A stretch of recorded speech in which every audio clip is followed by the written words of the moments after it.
What's up, dudes? I'm just going to do a quick live on this. If there's questions at the end, I'll answer those as people come in or go out. But I wanted to hit on hit factor scoring in law enforcement training or any training that you're doing in general and what my thoughts are on it. So unless I'm completely wrong about this, someone can tell me, but I don't believe hit factor, however you want to call it, or points per second scoring belongs to anybody. I don't think you can patent or own a mathematical process. And you can change it to be anything that you want. So here's how we use it. First, let's answer the first question. Do we use it for everything that we do? Absolutely not. Some stuff it doesn't make any sense for. There isn't time for. Running a qual on it, I think, would be insane because you'd have to go individual times unless you had like hit scoring targets. Nobody's got that. You can create a qual or a standard based on hit factor, saying that you have to be able to do it in this time. Your hit factor is better than that. Like that's the minimum hit factor. So every like police department qual actually has a hit factor. You have to score this many points in this amount of time. So whatever you want to do with it. So I wrote up a couple things here. I wanted to make some notes so it'd be easier to go over these to try to make sense of it. So if you go, you can get on hitfactor.app, hitfactor.app. There's a million hit factor calculators out there. If you want to stick to the standard IPSC or USPSA scoring, you can score it in minor or major. Look that up on your own to go over how that's done. Because again, the points that each zone are worth are irrelevant. Just figure that out on your own. And I broke it down a couple ways. So if we're looking at minor scoring in USPSA, your alphas are going to be 5 points on a USPSA or IPSC target. Alphas are 5 points. Charlies are 3 points. Deltas are 1 point, right? Depending on where you hit on that and how fast you do it is your hit factor, which is just how many points per second in the game you're scoring. So if you have a drill that you set up and I shoot it with a hit factor of 4 and then you shoot it with a hit factor of 8, you're scoring points twice as fast and generally have the drill done twice as fast. But I wanted to break it down to make a little bit of sense out of it. So I took a 50-point drill. That's 10 alphas. That could be on 10 targets. That could be on 5 targets. It doesn't matter. You can make the scoring however you want. But it's a 50-point total drill, right? If you score all alphas, you shoot it clean, it's all alphas, and you do it in 4 seconds, your hit factor would be 12.5. So you're scoring 12.5 points per second in the game, in the sport. If you want to look at, like I said earlier, like Dungeons and Dragons, and the bad guy requires 50 points to stop doing what he's doing, if you're scoring 12.5 points per second or damage against that thing at 4 seconds, you get that drill done in 4 seconds. You've reached 50 points. If it takes you 6 seconds to do it, your hit factor, again, still clean shooting, your hit factor is 8.33. Okay, when this will make sense in the end when we talk about how quickly you could accomplish something and how much time do you want to spend getting fucked if you can get it over with quicker, if it's not the kind of fucking you guys like to do. All right, so I broke it down on that one. Again, a 50-point drill shot clean in 4 seconds is 12.5 on the hit factor. And then I'm going in big jumps here. 5 seconds is a 10 hit factor. 5.5 seconds is 9.0909. And if you did it in 6 seconds, your hit factor would be 8.33. So that'd be just one way to look at a perfectly clean run. And those are generally pretty simple. That's almost like an array of steel. Like, hey, we're going to shoot this entire course of steel.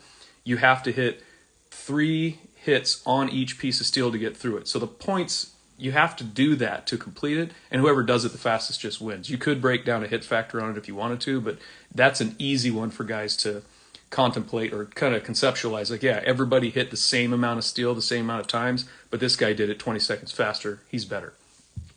So when we start getting into the part that a lot of people get bothered by when you're looking at hit factor scoring in law enforcement or anything else, or you're using points this way and thinking about delivering power to the target, what now people start going, well, you're excusing inaccuracy for speed. But that'll make sense in the end as well. Speed is your friend. All right, so let's add 1 Charlie. So we take an alpha away, and we add 1 Charlie now. Okay, so we have lost points that we're actually have scored completely, right? If you run that one, if you get now 9 alphas and 1 Charlie, if you run that same thing in 4 seconds, your hit factor drops to 12. Before it was 12.5, a clean run. Adding that Charlie on a 5 second gets you to 9.6, where before it was 10. On a 5.5 second run, you're at 8.727. And again, earlier it was a 9.09. And if you go all the way to 6 seconds, your hit factor drops to an 8. So you're losing a tiny bit of power onto that target versus the clean run, right? When we go down to adding a Charlie and a miss, right? So that Charlie is going to score you points. The miss, you lose an alpha and you get a penalty of 10 points for missing it completely. So it's really a 15-point loss because you didn't even make the alpha. Unless you made it up, then it's not a miss. That's the scoring part of the game, right? So let's not look at it that way. Any miss, if you wanted to score it this way, would cost you pretty severely. So we look at the 4 second run from originally when we were at a clean run. We had a run of 12.5 on the hit factor. That was your points. That's the power per second you're putting into the target. Now with a Charlie and a miss, your hit factor drops to 8.25, which nothing on a clean run, even the 6 second run, beats that, right? So that's a 4 second run, but you had a miss and a Charlie. You are now below what a guy, you're not being as effective on that target as a guy who ran it in 6 seconds. Okay, and then targets can be shrunk and points can be changed, and I'll talk about that here in a second. The 5 second run drops you to a 6.6, the 5.5 drops you to a 6, and then the 6 second run, now if you're still that slow, if you ran it in 6 seconds, but you ran it clean, your hit factor is 8.3. If you have a Charlie and a Mike, your hit factor drops down to 5.5. So you're barely getting an alpha a second on that run with your penalties and everything else. So how does that apply to law enforcement, right? Why would hit factor scoring be a way to let guys see performance gains over someone else? This is how I look at it. Now that you've established how much energy you can put into a threat or an adversary, how much power you can put into them, or points per second you can play in the game. If I run both those runs together, the clean runs, right? And I'm the 4 second guy, or my buddy Matt's the 4 second guy, his hit factor is 12.5. I'm the slow guy, my hit factor is 6. Or excuse me, my 6 second time, my hit factor is 8.33. So my buddy Matt, he is scoring 12.5 points per second. So if he took the same amount, if we kept giving him targets and he had the same amount of time as me, he would make 75 points versus my 50, right? At my 8.3 hit factor, for me to get the same amount of time or points as Matt did, it would take me 9 seconds to do that. So it makes sense? Like, that's how I look at it. Your threat window, the amount of exposure you have to danger, the faster you can score points or put power into the target to stop it. And who knows what good enough is, how many points your freaking level 9 wizard needs to freaking stop the evil intent on you or some third party, which is more important, by the way. The person who can score those points the fastest or can put effective rounds on the target the fastest is going to have the whole thing over sooner, all right? And if that person requires more energy to be put in them to actually get them to stop, you're going to take longer to do it if your hit factor is lower. So misses are going to hurt. We're not getting into no shoots, and we have a way you can do that as well. But that baseline underscoring of, we're just looking at how many points did you score per second, lets guys actually see where they stand with each other. Because where it gets really goofy is when someone has a 4 second run and someone has a 4.1 second run, a tenth of a second, right? There is a difference in the hit factor on that. You're like, well, it's a tenth of a second, or 0.3 of a second. But those are the measures of time a lot of you guys are trying to shave off of a draw, shave off of a presentation or a target transition. So being able to get that power onto a target to end the threat, to just stop it, is the goal. And it's really just an easy metric to use to do it. So some people say, well, I hate the math, right? Now I got to go around and add all this up. With good shooters, it's usually easy. You know how much the drill is worth, how many points total it is if it were shot clean, and then you just subtract whatever points they are. So if you wanted to make center mass alphas worth 20 points, and you wanted to make Charlies worth 10 points, and you wanted to make deltas worth 5 points, that actually skews it even more penalizing towards a miss, right? Those same runs before were on a 4 second run and that scoring, right? Your hit factor would be 50. And then the 6-second run, it would be 33.333, repeating, of course, right? And it goes down in here with the Charlies and misses with that same scoring.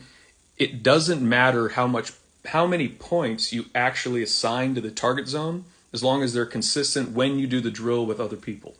Doesn't matter. They can be worth 3 points for an alpha, 2 points for a frickin' Charlie, 1 point for a delta. Or you can make it 10 points for an alpha, 3 points for a Charlie, miss is a delta, right? That's a miss. And you can penalize them for it. So you can use scoring and target shape and size on any target you have.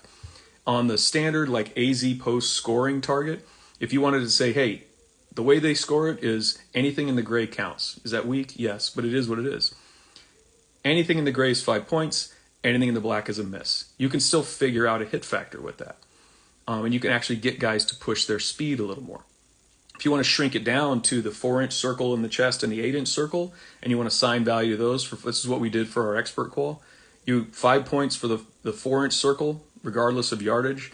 8, if you go out into the 8-point circle, it's minus a point, and anything outside of that's a miss, even if it's in the regular scoring zone. So just be creative with the way that you put which target you pick and how you're going to assign points to it. And once you've done that, if you have 3 targets, assign it, hey, it's 15 points total. It's 173 points total, whatever BS you want to make up.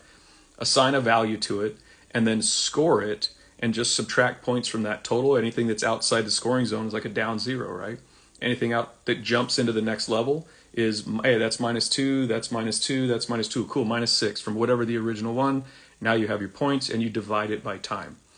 The more creative you can be with it, the easier you can actually make it the job on the instructor.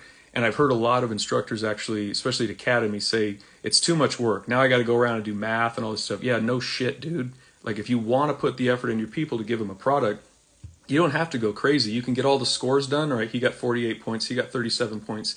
This guy got 63 points, da-da-da, and write the time next to it. And then you can sit down with your calculator and just divide points by time. Points divided by time. And then it'll give you a hit factor for each one. And you'll see guys go through with a blazing fast run, but they're missing the target. They're getting penalized. And a guy who slowed down and got his hits will actually score better than him. But he doesn't stand a chance against the guy who's running down the middle, burning it down, hitting every single thing that he's looking at really fast. And in the end, I think that's the goal. So that was my quick, how do you use hit factor to train in law enforcement? Find a way to give your people a metric that they can compare to what they did before. Find a way to make training interesting. Find a way to inspire, if you have a group of 10, to inspire 3 of them. And if 2 of them stick with it, you just made 2 people better. That's kind of the way I look at it. So what I'm going to do is I'll post this thing up real quick. It just gives you an opportunity to kind of go through my ramblings on hit factor and maybe find a way to use it. If you have any questions, shoot me a DM. I'll be happy to answer. And if you're working through a problem and we can discuss it, a way to make it work with your target, that'll be simple as well. But I'll post this real quick and then I'm going to jump back on a live. So if anybody's got a question and you want to jump in, I'll do a quick Q&A live, and I'm not going to post that one. We'll just see how it goes. So later, dudes.